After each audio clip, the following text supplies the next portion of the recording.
Hi, I'm Ben, the Ben and Jerry's guy. This was an incredibly powerful film that I just watched. Uh, there's we can't do anything about what's going on unless we know about what's going on. And this film focuses on the journalists, the people that are trying to get the message out. And it's important to see what the government has been doing to the journalists. And when you see that, we got to go to the government, our government, and tell them to get their act together. This film took courage to make. Thank you, Robert Greenwald. This film also takes courage to watch. You will be needing to open the doors of your heart to take in the stories of people who have survived genocide, who have given the ultimate sacrifice to tell the story of genocide. And that is hard labor. And so if you feel grief as you're watching this film, know that the pain of that grief is not weakness. It is a sign of how strong your capacity to care is. If you feel rage as you're watching this film, know that your rage is loaded with information and energy. It will connect you with your ability to fight. And so by the end of the film, if you notice resolve, that's the magical alchemy.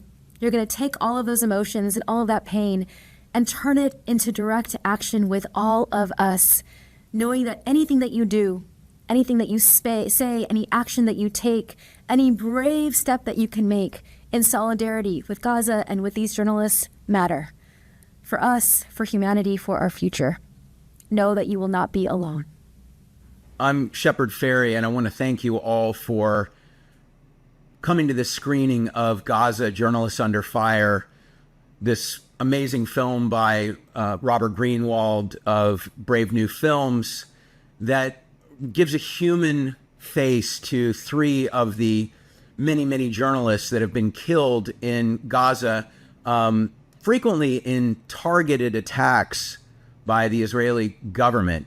This is something that's not widely known, and so I'm very grateful to Brave New Films for having the courage to share the stories of these journalists who are risking their lives to tell the truth to the world. I think that anyone who sees this, I'd imagine if you have a conscience, is really unsettled. And so what can we do?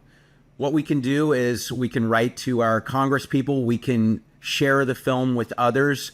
We can make sure that the word gets out and say, this doesn't align with my values, not in my name, and I want my government to act on my behalf accordingly. Any way that you can make sure that people watch the film and that you and then anyone you share the film with lobbies your elected officials, this will help to shape things for the better. So thank you. Hello, I'm Robert Greenwald, president of Brave New Films. I'd like to welcome everybody and thank Ben Cohen, Shepard Fairey, and Valerie Kaur, who you'll be hearing from and talking with at the end of the film. I'd like to thank all of you who are attending from all over the country and maybe all over the world. Making the Gaza documentary was an extraordinarily challenging, logistically, emotionally, personally, nowhere near, of course, what the residents of Gaza have gone through. But finding the personal stories, spending the months and digging through social media so that we were able to bring alive people who had been killed, so that we were able to humanize people who've become statistics.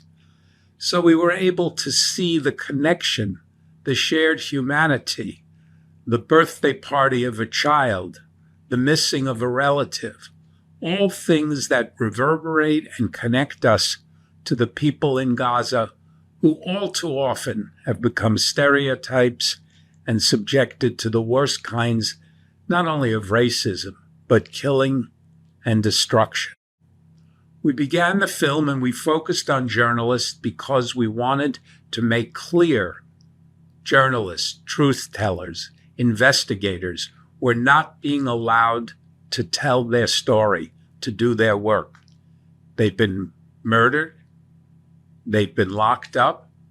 And as of now, international journalists are still not allowed into Gaza to investigate and do what they do, showing, telling, and examining. We'd like to encourage all of you, after you've seen the film, to make sure you take an action. There is the legislation of blocking the bomb. Check and find out, has your elected representative signed up to be a co-sponsor of Block the Bomb? And there are going to be many new legislative efforts over the next year. The billions of dollars that have gone to Israel for weapons is going to be subjected to votes and challenges. There are many things that each and every one of you can do. Silence is not an option. Thank you for attending the screening, and most importantly, thank you for taking action after you see the film. And now, here's the film.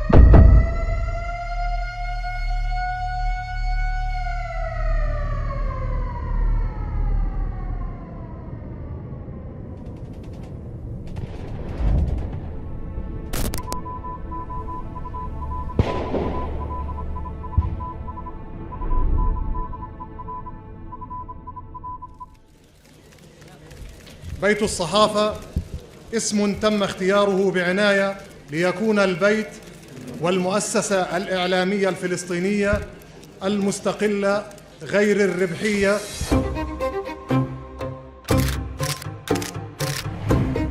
Bilal Jadallah was extremely well known in the journalistic community across the occupied Palestinian territories. He founded Press House Palestine. Bilal Jadallah was known in Gaza as the face of the independent press. الكثير من الصحفيين في غزة اعتبروه أبا روحيا لهم نظرا لدوره الكبير في صقل مهاراتهم وتدريبهم وحمايتهم أثناء الحرب والسلم. الأستاذ بلال جدالله هو حلقة وصل بيننا في كل العالم لإيصال صوتنا إلى العالم، إيصال حقوقنا، الحديث عن الانتهاكات التي يجريها الجيش الإسرائيلي تحديدا بما يتعلق بحقوق الصحفيين.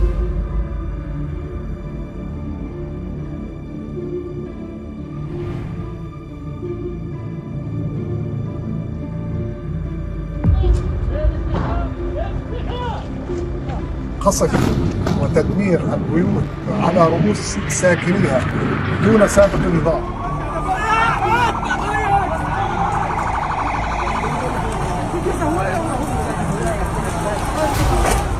شهدنا أحداث عديدة بالعشرات، قنص الصحفيين مع سبق الإصرار والترصد، قتل الصحفيين بلا محاسبة. The Committee for the Protection of Journalists and others were documenting the unprecedented nature of journalists being killed. More journalists were killed in the first 10 weeks of the war than have ever been killed in a single country over an entire year. It is no secret how these U.S. weapons have been used. Israel has bombed indiscriminately, killing civilians, journalists, a whole lot of journalists have been killed, paramedics, children, and humanitarian workers in record numbers. أتقدم باسم مؤسسة بيت الصحافة إلى كل الإعلاميين والإعلاميات صناع الحقيقة الذين عملوا على مدار الساعة لنقل الرسالة إلى شتى أنحاء العالم رغم حالة الخطر الشديد. رجال الإعلام على جبهة واحدة، جنود بلا بنادق من أجل إيصال الحقيقة. On October 12th, 2023, tragedy struck Bilal's family. The airstrike killed Bilal's cousin, Hassan, and his children, Khalid, Salah, and Dua. لا في إسعاف ولا في ناس تطلع ولا في ناس تدفن. هاي أبويا معايا لحاله ورا في السيارة، ما أخذه لحالي.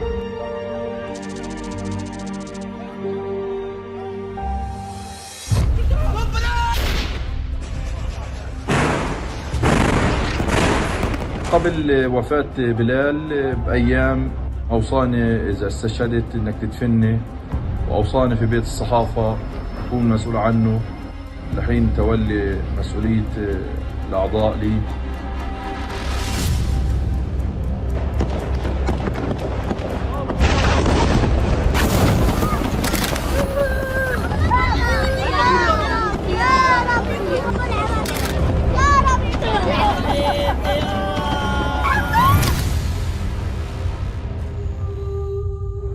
علمت في خبر استشهاده بعد 4 ساعات من استشهاده.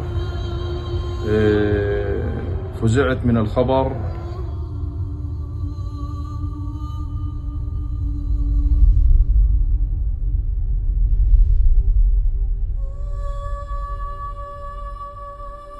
الزميل بلال جدالله كان يتوجه مع عائلته إلى المنطقة الجنوبية في قطاع غزة عندما استهدفته دبابة من الاحتلال الإسرائيلي. His loss is an enormous blow to the Palestinian journalistic community. His work helped us to document this deadly pattern of journalist killing. وبرحيله أكون قد فقدت سندا عظيما وصديقا مخلصا. استشهاد بلال جدالله لم يكن مجرد خسارة شخصية، بل هو جزء من استهداف متعمد للصحفيين الفلسطينيين الذين ينقلون للعالم واقع الحرب والمعاناة في قطاع غزة. He was not the first, he was unfortunately not the last, and largely because this crime went unpunished.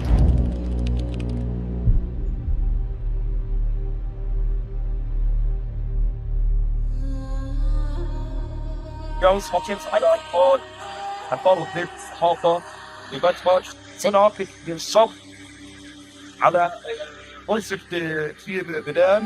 بالضبط كان معنا مكتبه قال يجي وطالب استسقاطه. The press house was providing things like safety equipment and giving the offices up as a safe place for journalists to work. نظن جميعا بأن الاحتلال عندما اغتال بلال جدالله واستهدف بلال جدالله كان هدفه أن يسكت هذا الصوت وأن يكتم هذه الحقيقة وأن يجعل هذا البيت، بيت الصحافة الحاضن، هو بيت مدمر كما دمر كل مرافق الحياة في قطاع غزة. All of this points to a clear intention by the Israeli army to impose a media blackout on Gaza by rendering journalism a deadly profession.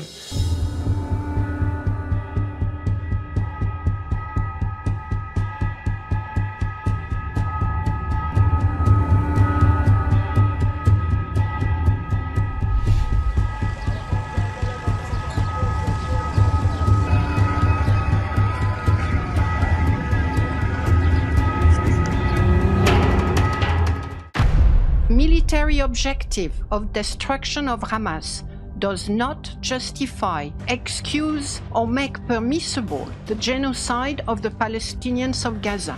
Israeli authorities are responsible for war crimes, crimes against humanity, and violations of international humanitarian and human rights law.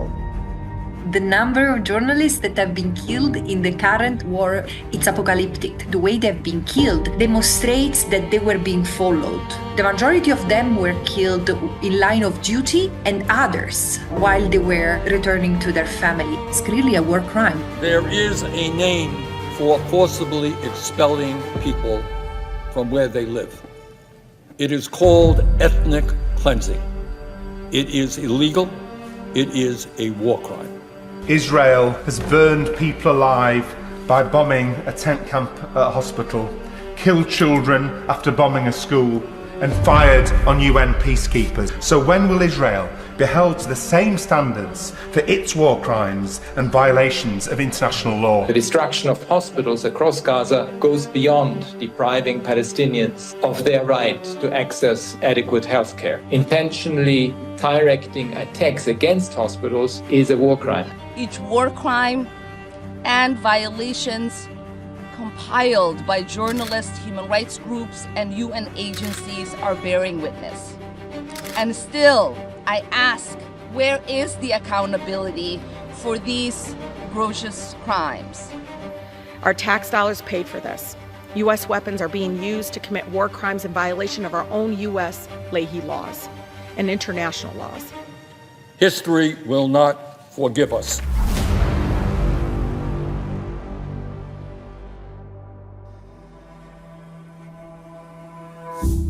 I wake up every day with Gaza on my mind. Yeah. I go to sleep with it, I wake up with it.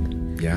And to think that, and to think of the horror that's now being inflicted on Palestinians in the name of my own people. I often hear the word never again used, but I'm afraid that's become rather an empty phrase.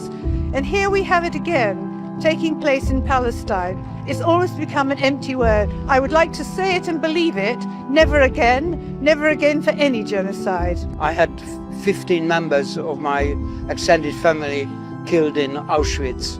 The way that the Israeli government is using the memory of the Holocaust in order to justify what they are doing to the Gazans is a complete insult to the memory of the Holocaust.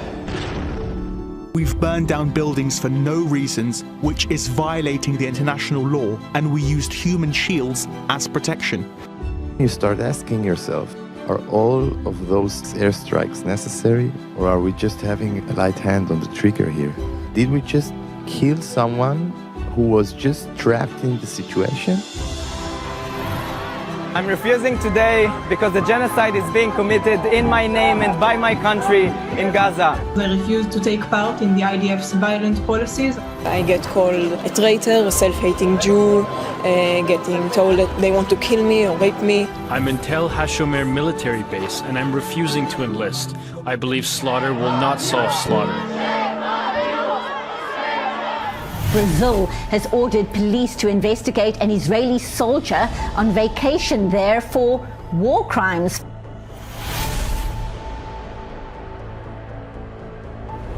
The International Criminal Court is issuing arrest warrants for Israeli Prime Minister Benjamin Netanyahu and former Defense Minister Yoav Gallant. A separate warrant has been issued for a Hamas military commander. This is accusing them of war crimes and crimes against humanity over the war in Gaza. This will mean that every country that is part of the ICC has the obligation to arrest Netanyahu, Gallant and Zeev when they come across these individuals.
هبة هي طالبة جامعية انخرطت في العمل الصحفي.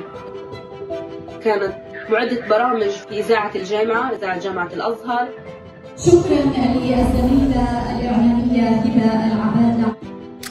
شكلت فرق مناصرة ودعم في القضايا الحقوقية، قضايا الفساد. في 2017 كانت أحد مؤسسي نادي الإعلام الاجتماعي.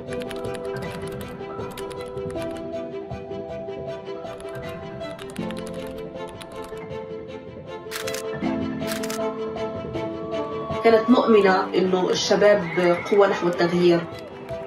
لأنه مستقبلك بصوتك هلأ صار وقت التغيير.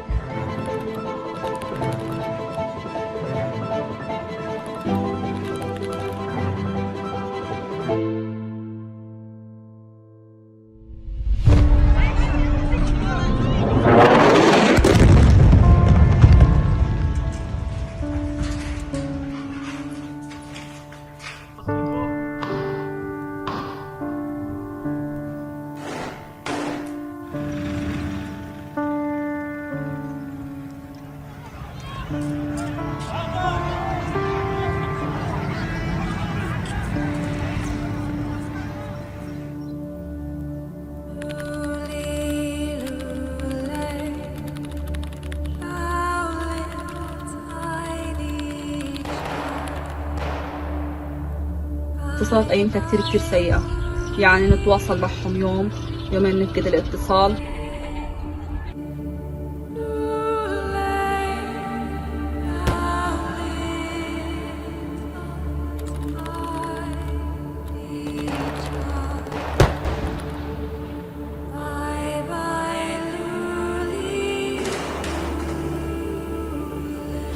آخر اتصال كان يوم 14/12، كان آخر اتصال لماما. كلمت هبة وكلمت جودي وكلمناهم كلهم، فقدوا الأمل إنهم يطلعوا.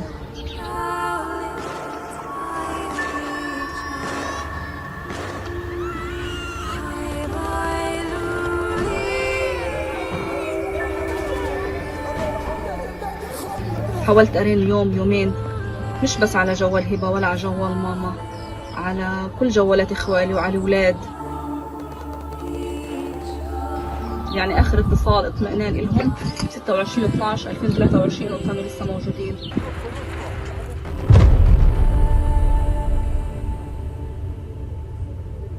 بيوم 3 يوم 9/1/2024 أول مرة أولاد خالي وصلوا للمنطقة، فلقوا إنه المنطقة كلها متدمرة. ضلينا على أمل إنه ممكن يكون حدا تحت الأنقاض لسه طيب، ممكن تصير معجزة، ممكن يكون حدا أسير. I had a friend, her name was Heba. She worked in empowering women and youth. My God, the bombings are really close. And Heba was besieged for weeks in her home, and then she was killed in an Israeli airstrike with her 5-year-old daughter, Juri.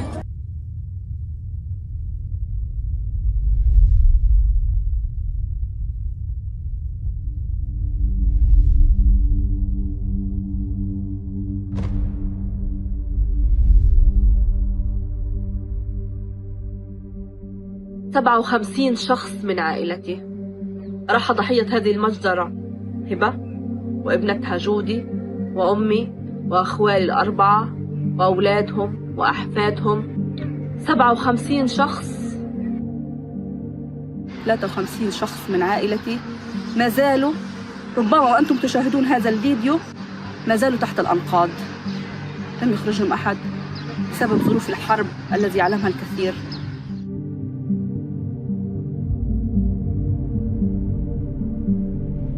We strike and stop only the terrorists. So we have to understand that the IDF was operating on the assumption that there were terrorist commanders of Hamas operating in that area. We have gone out of our way in this war to get civilians out of harm's way. Heba Al-Abadla was the 13th woman journalist killed in the Israeli-Gaza war when her family was struck by an Israeli missile.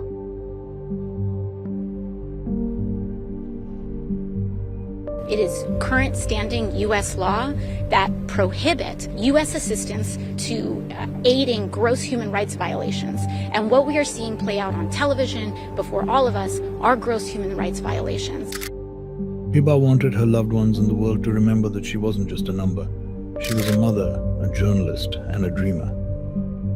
The Committee to Protect Journalists has confirmed that Israel's war on Gaza has been the worst period for journalists since they began documenting.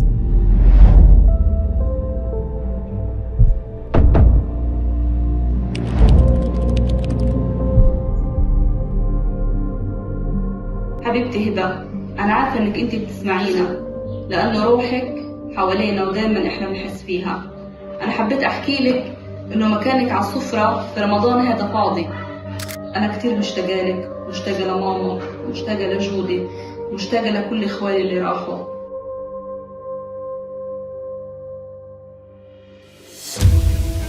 These attacks against journalists in their homes in Gaza, they point to a wider pattern of targeting the press in Gaza, of eliminating journalism, of rendering the journalist profession deadly.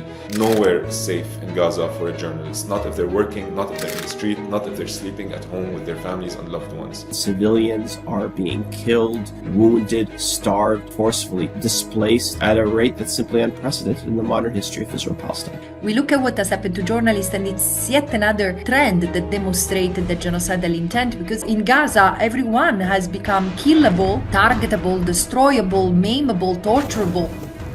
Sono stati bombardati bambini. Questo è crudeltà. I am not from Israel or Palestine. I am not a politician. I am not even a pundit. But I am a witness. Lo que está sucediendo en Gaza es totalmente inadmisible, es terrible, es deshumanizante. The lesson that we have to learn is that after the Holocaust, we Jews said, where was the world? Where was everyone when we were suffering? And that is a lesson that we have to learn today, that we must never be bystanders. What is happening in Gaza today is unspeakable. But what makes it even more painful is that much of what is happening there has been done with U.S. weapons and with American taxpayer support.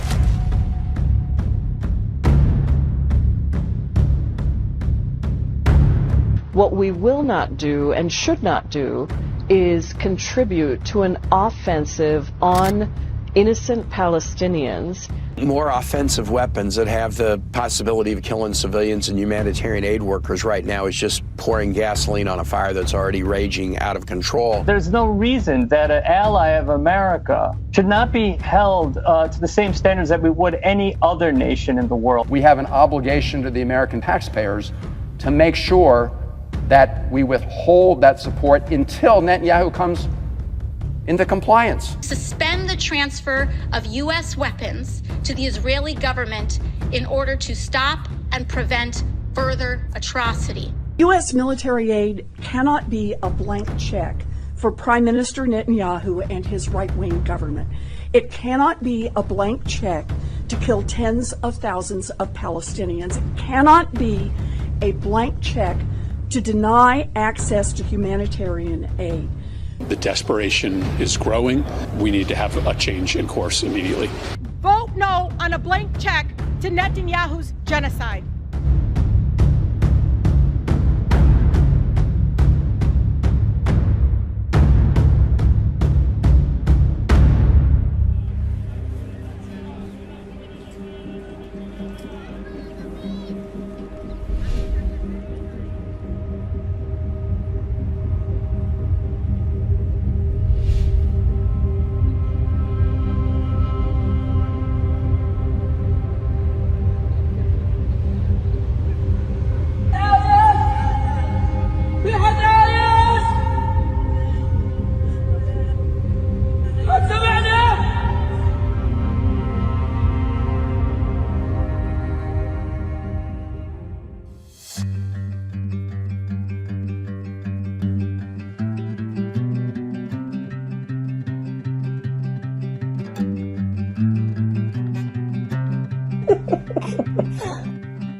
زينة وين ماما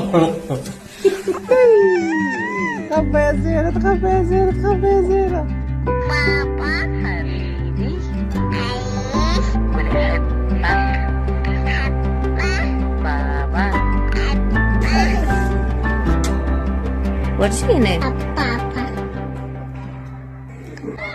Papa. إسماعيل الغول، الجزيرة، مدينة غزة. اتقوا الله فينا، اتقوا الله فينا. المشهد الآن أمامك، المصابين ينتقلون عبر عرباتهم وعبر الأسرة وعبر كل ما يستطيعون للهروب من الموت. نحن الآن قذيفة إسرائيلية في ذات المحيط خلال تسجيل هذا التقرير. مقرات الأمم المتحدة التي كان من المفترض أن تكون محمية بالاتفاقات والقوانين الدولية، لكن الآليات الإسرائيلية توغلت داخل هذا المقر للمرة الثالثة وعملت على تدمير المباني. صوت ب6/12 انقطعوا عادية تنتين واحنا طالعين من الدار رموا علينا صاروخ. Palestinian journalists are one of the few windows into understanding the reality in Gaza, given that access has been blocked largely to foreign journalists and given the restrictions on human rights organizations. هكذا يتعامل الأطباء وسط هذا الضغط، وسط انهيار المنظومة الصحية، وسط هذا الضغط الكبير تكون عملية المفاضلة ما بين الإصابات، ما بين الحرجة وشديدة الخطورة والخطرة. ايش صار يا حبيبي؟ بابا خليت مهدي قاعد تحت الرضيف، اخويا وامي لسه تحت الرضيف، اخواتي الثلاثة وخالي مش صوبين الا انا طلعت منيح. في حدا هان، في حدا هان، الله يرجعه. طبعا هذه طفلة رضيعة وجدت ما بين الركام، أشلاء متناثرة ومقطعة. هذه الحرب، حرب الإبادة الجماعية التي يتعرض إليها سكان أهالي قطاع غزة. نحن نقول ماذا ينتظر العالم؟ I've been a journalist for over a quarter of a century. I have very many friends who are experienced war correspondents who've covered tens and dozens of wars and conflicts, and all of them say the same thing, that it is utterly unprecedented that there has been no outside access whatsoever to the entirety of this war. What's the problem with allowing us in? If you have nothing to hide, then why not allow international journalists in? Israel has used a quantity of weapons that is equivalent to 5 nuclear bombs in a strip of land of 356 square kilometers inhabited by 2,300,000 people, half of whom are children. أنا اللي بشوف حي الشجاعية بفكر حي الشجاعية يعني طالع من حرب عالمية ثانية، هو مش أقل من ذلك، وكأن هيروشيما ضربت منطقة حي الشجاعية. هاي منطقة تل الهند مليئة بالسكان.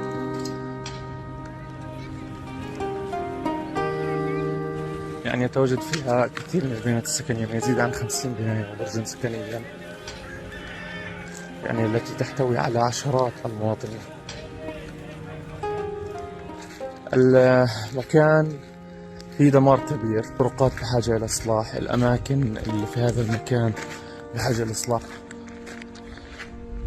Israel has obstructed the delivery of humanitarian assistance to Gaza. Young children who are most severely damaged by malnutrition and who will either starve to death or if they survive, they will be diminished for the rest of their lives. Starvation is something that needs to be understood in the context of Gaza. Since 2007, Israel has calculated the amount of calories allowed to enter Gaza so as to maintain just the bare minimum. Starvation has been part of the incremental genocide that Israel has used against the people in Gaza. الحليب مش ملاقيه، كلش مش ملاقيه، وهذا مريض لازم الحليب ياخذ. الوضع كارثي ونحن على حافة مجاعة حقيقية. يا أصحاب الضمائر الحية، يا أصحاب القلوب الرحيمة، أغيثوا غزة في الغذاء. Thousands of starving people have gathered here to receive food, but as the aid trucks arrive, this happens. The night would become known as the Flower Massacre. By morning, over 100 would be dead in one of the single biggest mass casualty events of this conflict. داخل مجمع الشفاء الطبي بعد المجزرة التي ارتكبتها قوات الاحتلال بحق الآمنين والذين حاولوا الحصول على لقمة العيش قرب دوار النابلسي. رحنا نجيب تضحية للأولاد، صار إطلاق نار عشوائي على كل شباب الناس الموجودة هناك يعني، وصار صارت جرحى يعني احنا بنناشد العالم كله لقمتنا ولقمة أطفالنا. قدم ياخذ الكيس، شافوا الجندي حمل الكيس طخ وطلق في صدره.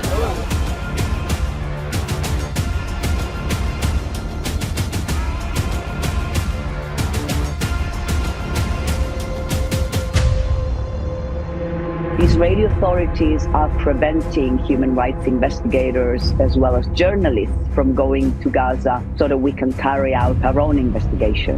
They are expecting us to believe their version of events, but all of those statements contradict what we are hearing from testimonies from people on the ground. كان الزميل إسماعيل الغول بكاميرته عينا تري العالم ما لم يكن قادرا على رؤيته.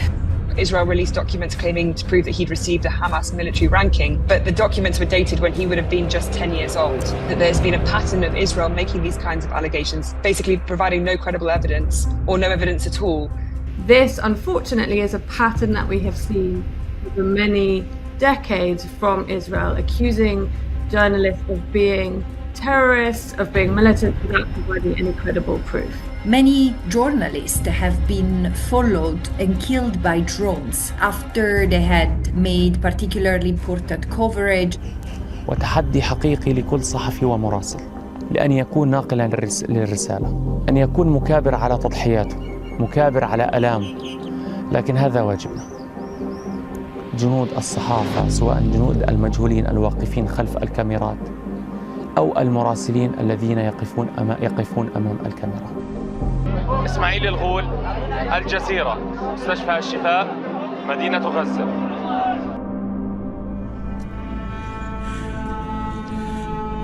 ولك هذا إسماعيل الغول، إسماعيل الغول، هذا إسماعيل الغول، الصحفي إسماعيل الغول شهيد.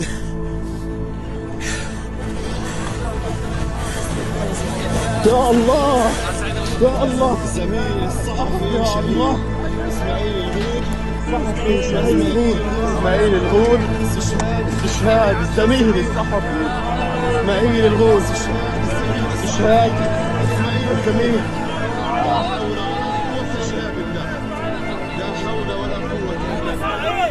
هذا اسماعيل الغول، هذا اسماعيل الغول، هذا اسماعيل فيش راس، هذا حال الصحفيين هنا في غزة. الاحتلال بيتعمد استهداف الصحفيين، هذه جريمة.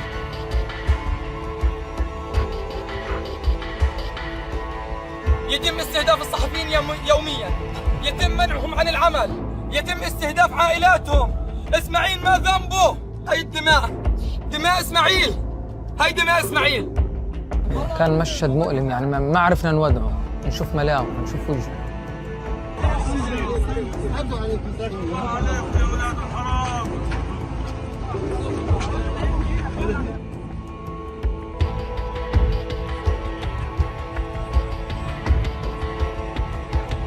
No one has ever been charged or held to account. And in the majority of those cases, the journalists were clearly identified as members of the media or in vehicles that were marked with press insignia.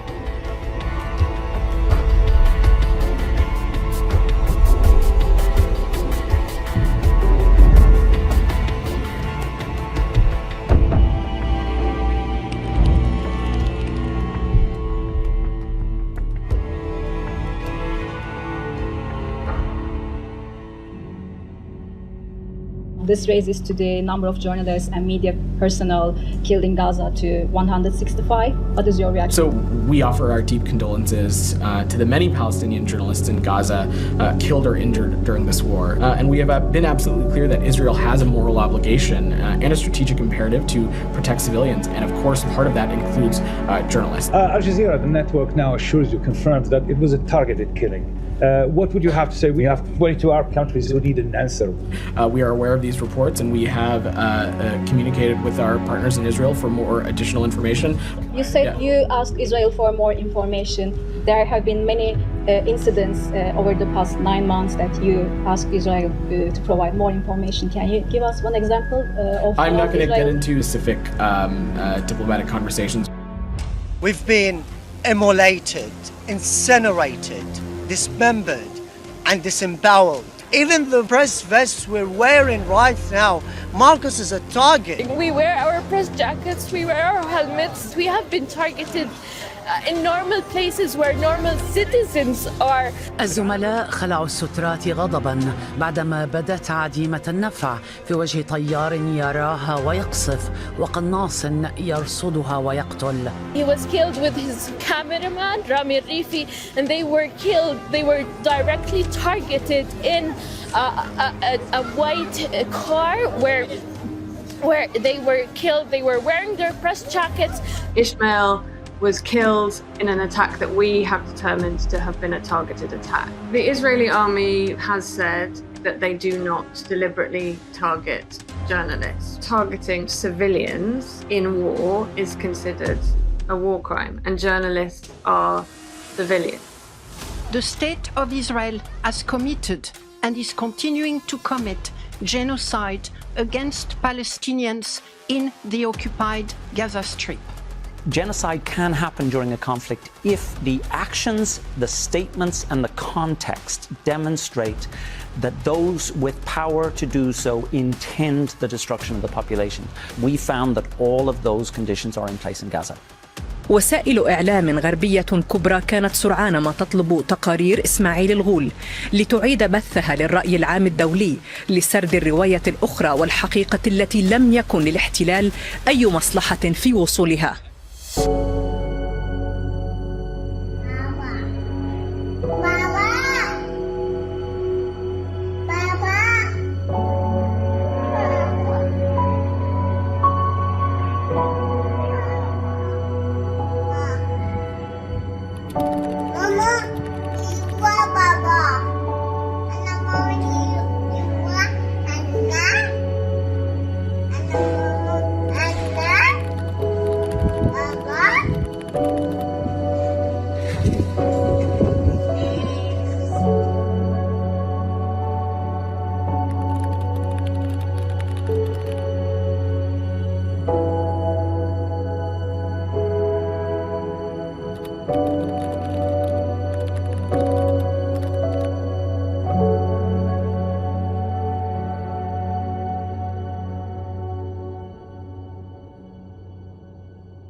جلنا أمام مسؤولية كبيرة جدا لنقل وجع المواطن.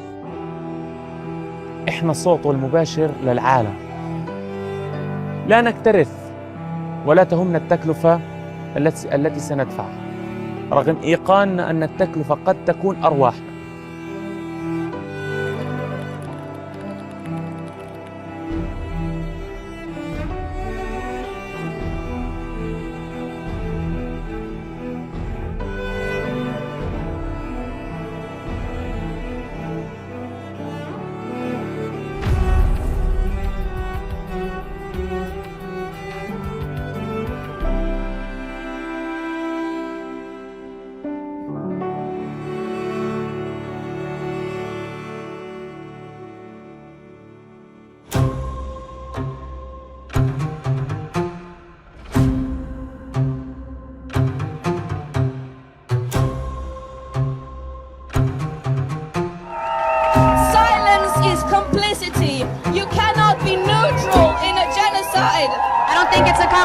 Situation at all, and you have a choice to see it or not. We should all be against murdering civilians. Who else will have the courage to speak out against unconscionable brutality and stand firmly on the right side of history?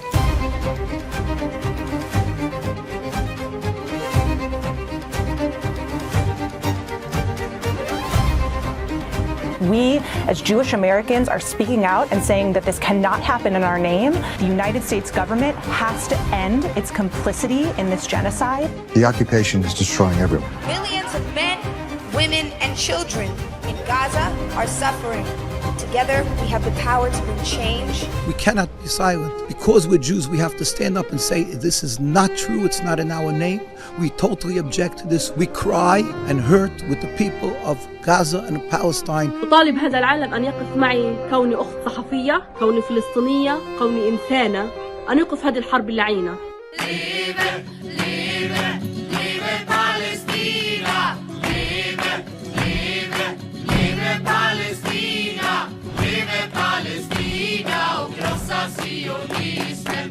Keep the pressure on our representatives. We have a responsibility to uphold our standards and commitment to human rights.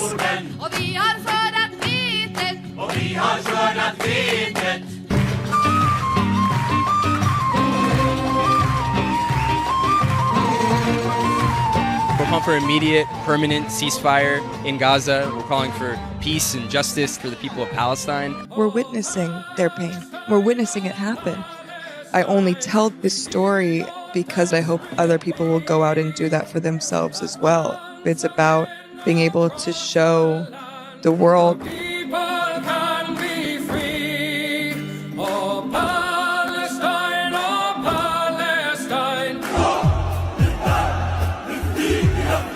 I want you to not kill babies. I want you to not kill children. Innocent civilians dead. Such a massacre against journalists is unprecedented and it must stop.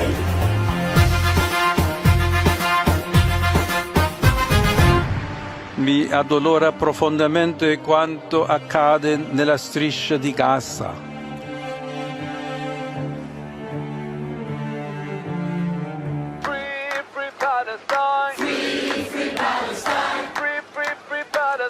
We must have some compassion. Where is the humanity? One day you will be asked about what you did on this earth. I stand with my brothers and sisters in Palestine. I stand with my Jewish brothers and sisters that truly want compassion and peace.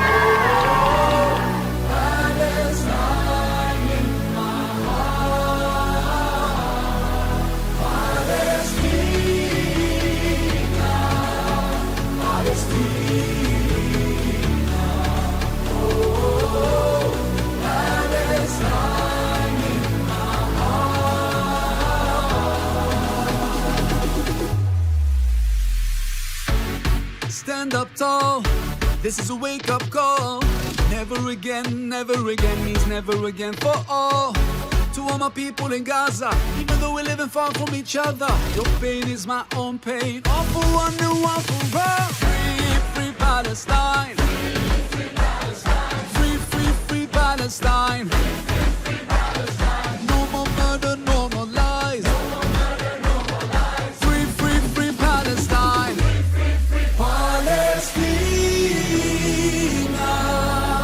Palestina, oh, Palestine in my heart.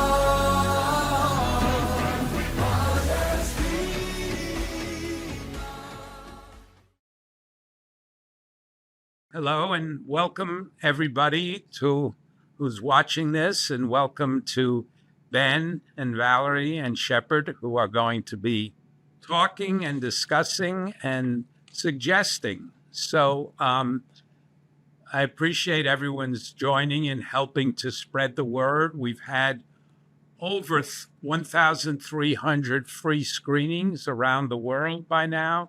We're continuing to have them.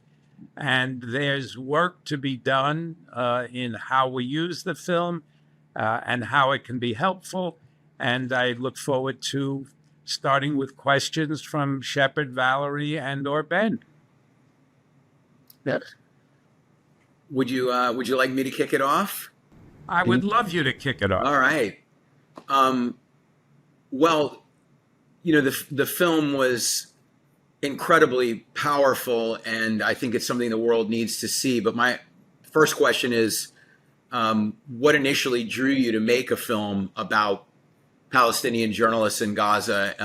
What was the moment that made you feel like this is something I have to do with Brave New Films? The war has been going on for quite a while, and the violence is just escalating. But what was the turning point for you, Robert? There were a couple of things that came together.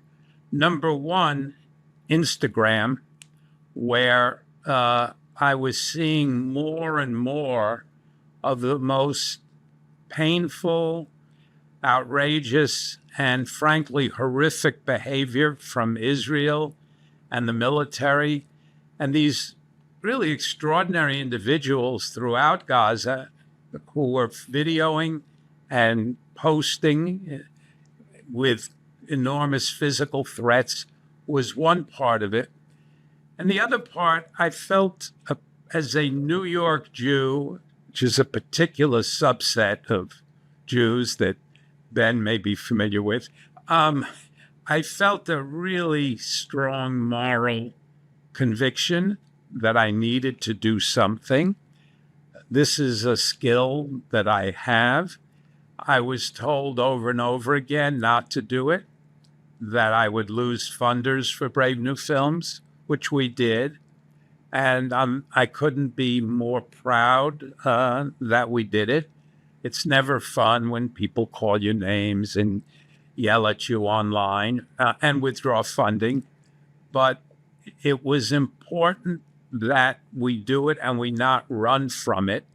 And when we started, public opinion was very different in terms of this notion that Israel can do no wrong. Everything they do is always good and perfect. So I'm pleased we were able to do it. And thanks to those of you who are watching and who have helped spread the word and supported the film and the work.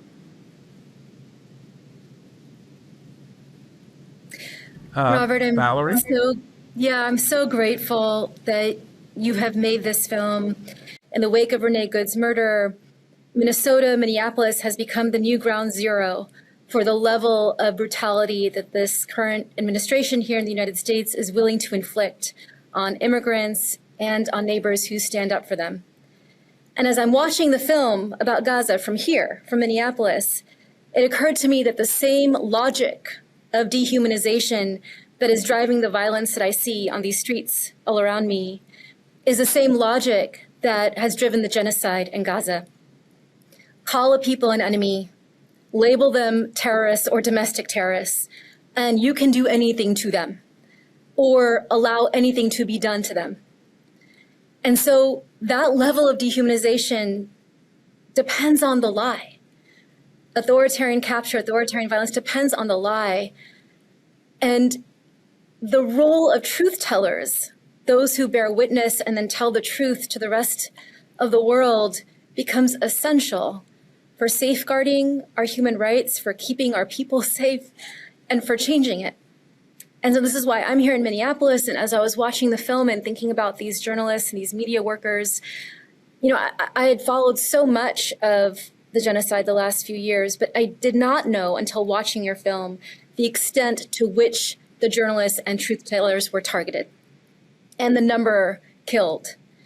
And it occurs to me that it is up to us now, like those of us who might not be journalists or media workers, to participate in that truth telling.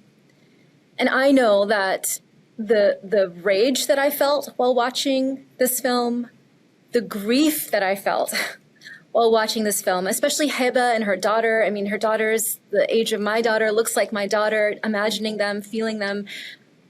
So much of the work, whether it's here in Minneapolis or in relationship to Gaza, is alchemizing that grief and that rage into courageous action. And so I want to ask you, you created this film that has told a coherent story, right? It's not just the Instagram feed of just like endless barrage of images. You've told a coherent story, which is enough itself, such a gift to all of us.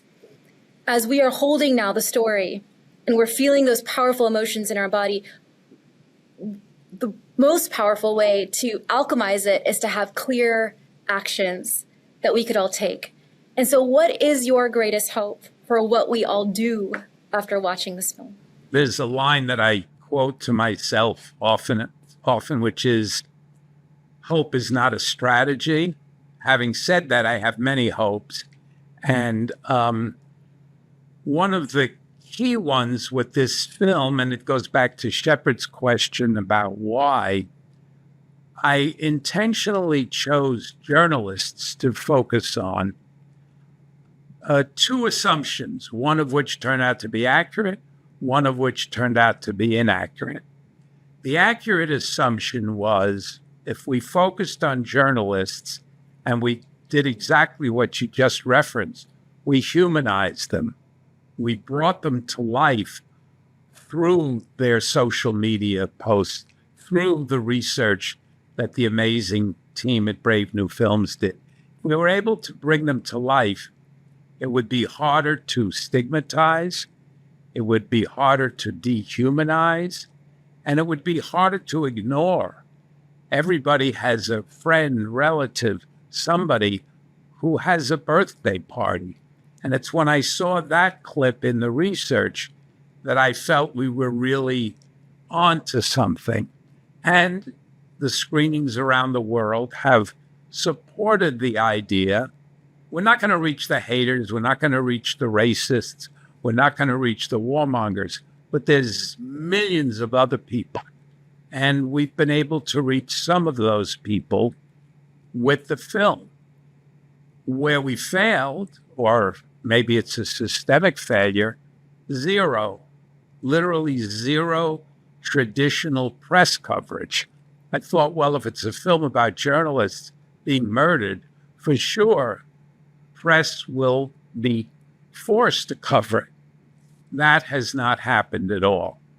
So my hope and belief, and we've seen it in some other countries, a little more than here, is that people will use the film to reach out in ways that they otherwise might not reach out, which could mean sending it to your elected official, sending it to local media, arranging a screening at your school with your friends, with your relatives, at a church, at a mosque, at a synagogue. Any of those places are opportunities, even, or maybe especially, when people don't necessarily agree, or most importantly, they don't know.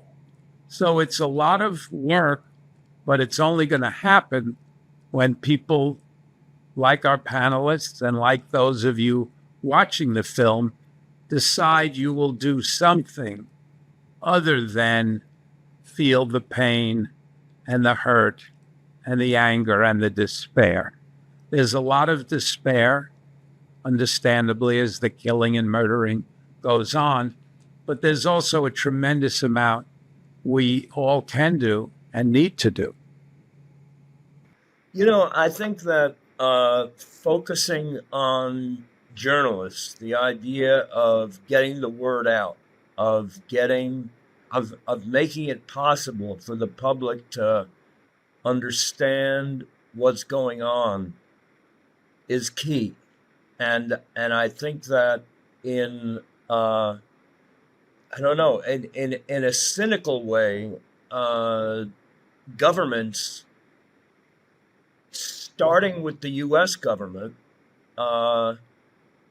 have determined that,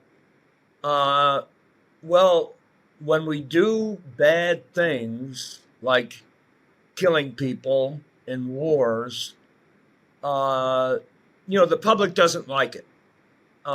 People don't like seeing their fellow human beings, what I'm told are our brothers and our sisters, being killed.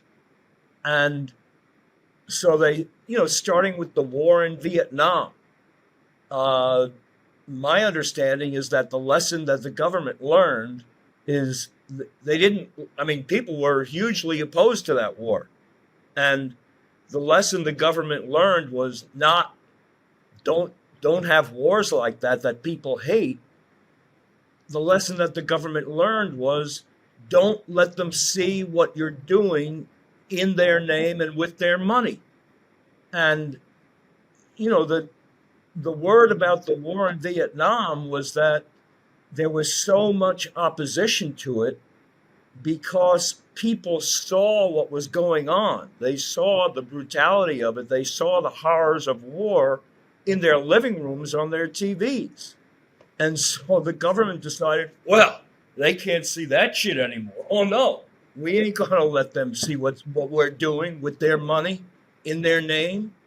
And it used to be that, you'd see these images of the caskets of the bodies of the soldiers, the dead soldiers, coming back.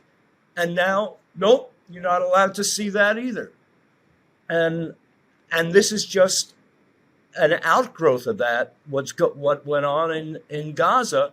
They even took it one step further. They said, all right, let's kill the people that are telling the story. Let's kill the people that are showing what we're doing. And so, Robert, I just really appreciate you, pointing that out. I mean, presenting it to people so viscerally. But as you say, the problem is, that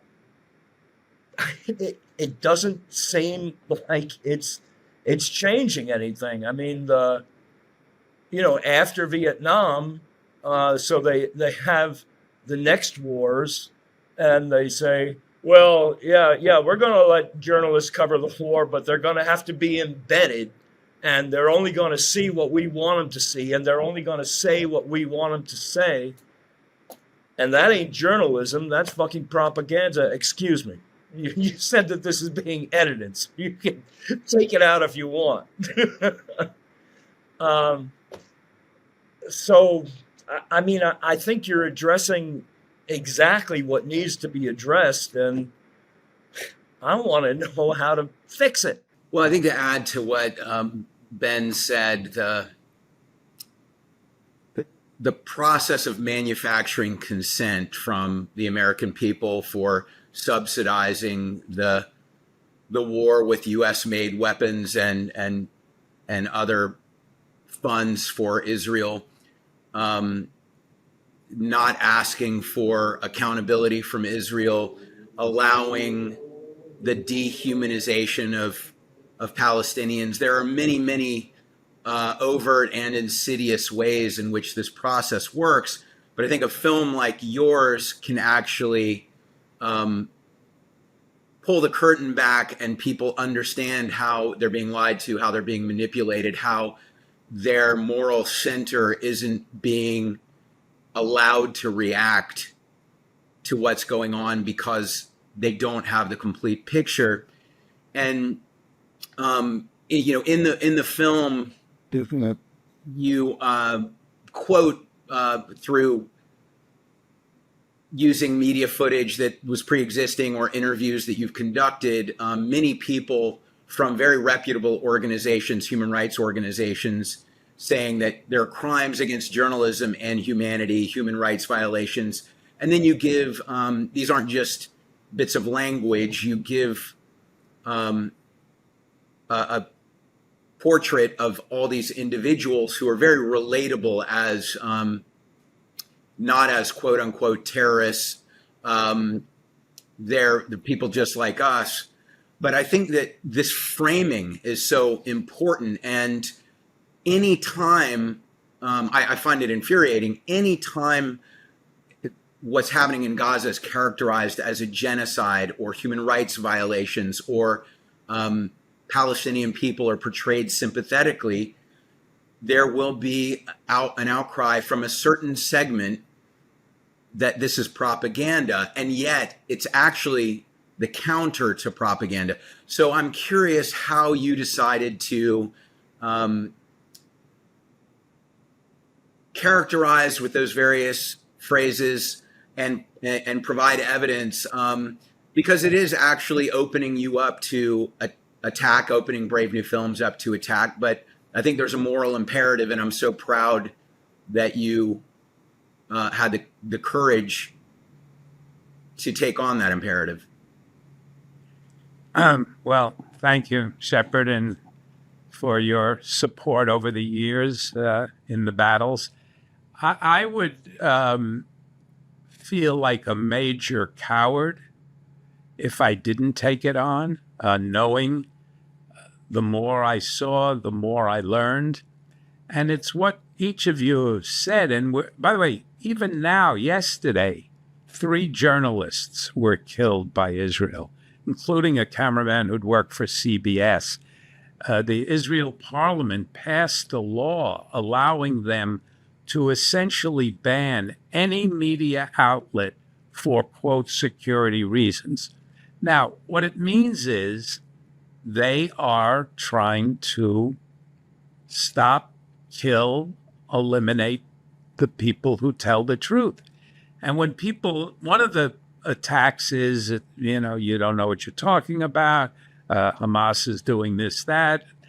And the simple answer, and this is where the film has been very helpful, I said, why won't Israel allow journalists, international journalists, to come in and observe? Not being embedded, because we know what embedded means. And that, I'm hopeful that that's beginning to have an effect. The challenge with legislation has been, as you all see, AIPAC, those who were bought off, paid off, those who were fearful. And there are some who I think still, hard to imagine, but still believe Israel right or wrong, and they could never do anything. But they could never do anything bad. But how we permeate that slow-moving, entrenched bureaucracy, every single poll now shows this extraordinary disconnect between what the electeds are doing for the most part and what people feel and believe. I mean, there's a little bit of bias confirmation, but it is clearly a picture or a video is worth thousands of words. And the pictures and the videos are making that difference. But I wonder if any of you have any thoughts around how we might use the film to impact there's legislation of varying kinds, but how we might have more of an impact, or is there a way to have more of an impact using the film on elected officials? I think couple that film with a film or the story of the money of AIPAC, that the reason why the legislators are not doing anything about it is that they've been paid off. Show them the money. And when you show them the money, don't just show them the money for last cycle. Show them the money for their lifetime haul, because it is freaking absurd. And you're right. Public opinion diverges hugely from what our so-called representatives are doing in Congress, because they don't represent us, they represent the money. And that's what it comes down to. And, so you get to the issue of money in politics. And, I guess if you go down to the root of it, why are they continuing in our name to buy bombs for Israel to go and slaughter people? It's because they're paid to do it by AIPAC. I want to invite you to trust the force of the film itself to touch upon what Shepard names as our moral center. When I began my work in human rights, the consensus was, if we just told the story, if people just saw the image, if they just saw a video of what happened or what we're documenting, then they would care and we could end this. We have now gotten to the other extreme with the changes in the media landscape. Gaza was our first live stream genocide. And the barrage of images did the work of actually numbing so many people to images of brutality, because they were cloaked in an echo chamber of lies from our government.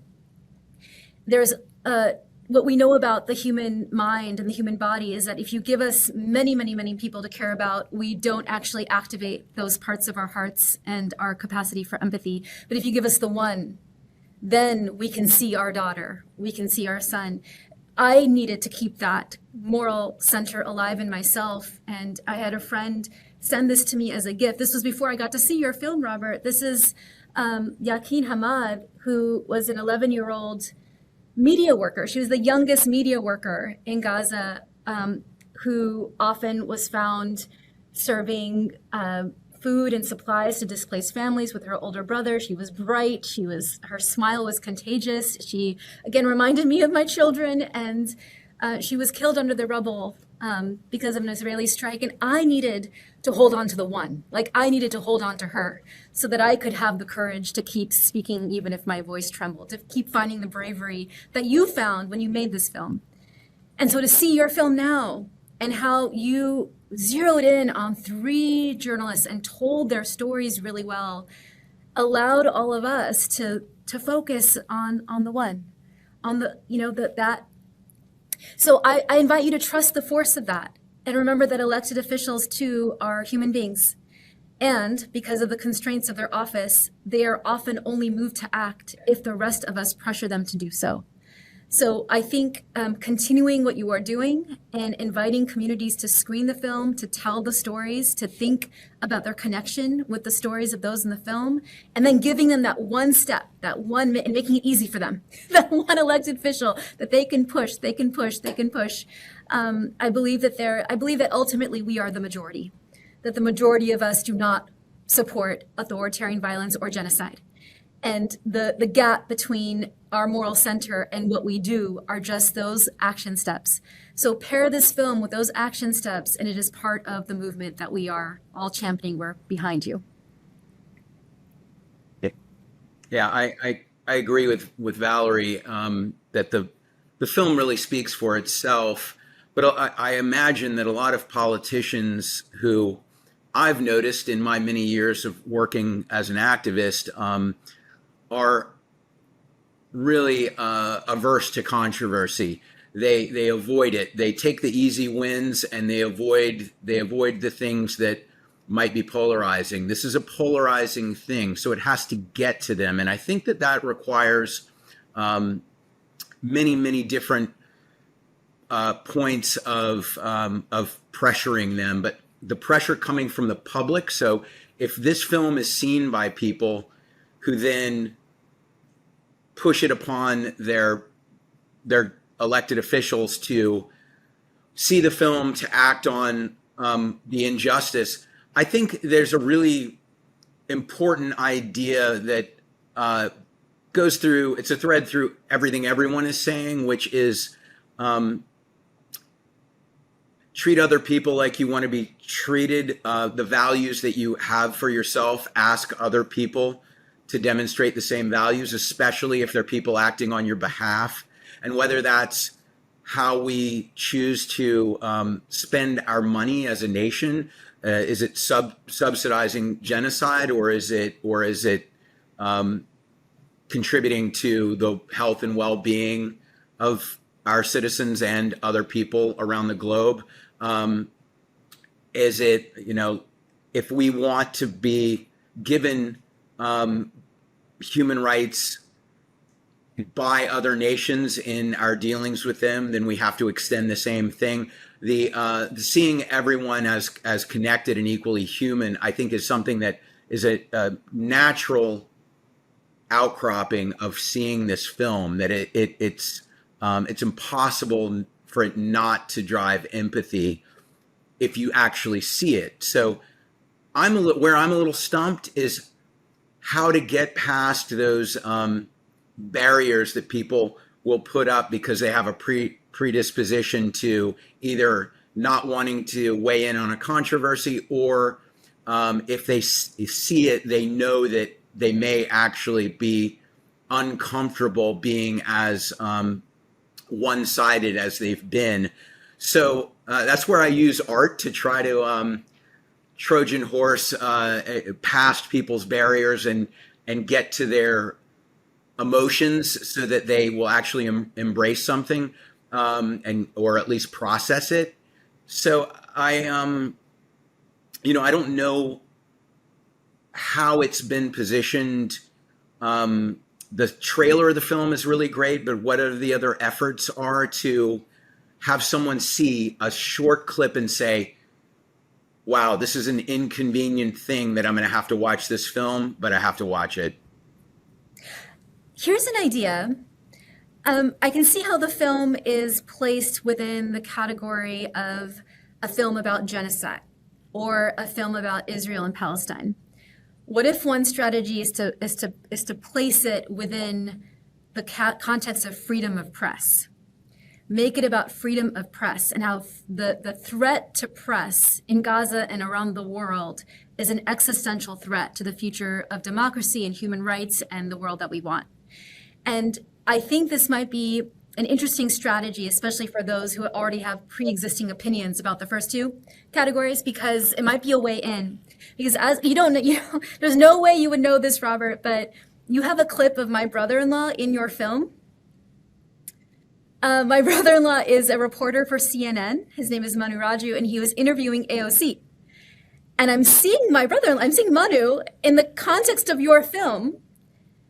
And it made me remember the day that Manu he's a reporter on Capitol Hill, the day that he was caught, trapped in the Capitol building on the day of the insurrection on January 6th. And how he was barricaded in that office. And we know that the people who were storming that building would be people who specifically targeted, vilified, could hurt journalists. He made it out that day. But I remember like shaking and sobbing with my family. And I remember how much his mother was so afraid for him here in this country to continue to do the work of journalism.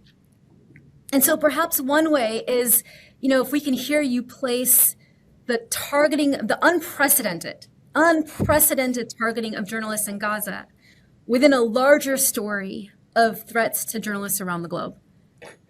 Any last-minute suggestions, requests, desires for me, for the audience, for Brave New Films, for the world at large? Yeah. Well, I'm thinking that we're hoping that the film is going to stimulate some actions in people, and I'm just wondering whether it makes any sense to have the film be talking about that very thing at the end, or actually giving people a way to act. You see that film and you say, man, this is horrible. What do you do? And, I guess it's set up so that, whoever's showing the film is going to hopefully after the film talk about that. But it seems like if that conversation started in the film itself, that maybe that would help. Well, it's always an interesting challenge. Maybe interesting is too objective a word. When you do a film, in the best of circumstances, a full documentary, 7 months, 8 months, a year, and it's not news, it's a film. So what we've been doing, Ben, in line with that, and we certainly can and will need to do it even better, is whatever is happening when the film is being shown. So, for example, one of the most moving screenings that I zoomed into was in Israel. And literally, when the film was over, they were all going out to join one of the street demonstrations that was happening. We had a screening in D.C. when people were leaving and going to elected officials' office. And for a while, after the film, the push was for a ceasefire. Now that we have a, quote, ceasefire in name only, it creates some other challenges.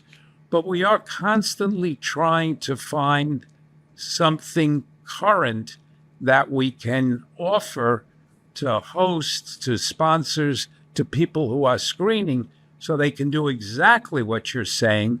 And when I zoom in, I'll say over and over again, if you see the film and you don't do anything, we have failed. The film has failed.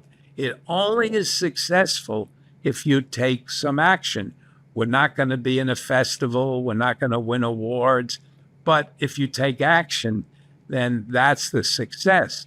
So I hope as the screenings continue that people will be doing that and that we'll be able to provide as much suggestions as possible.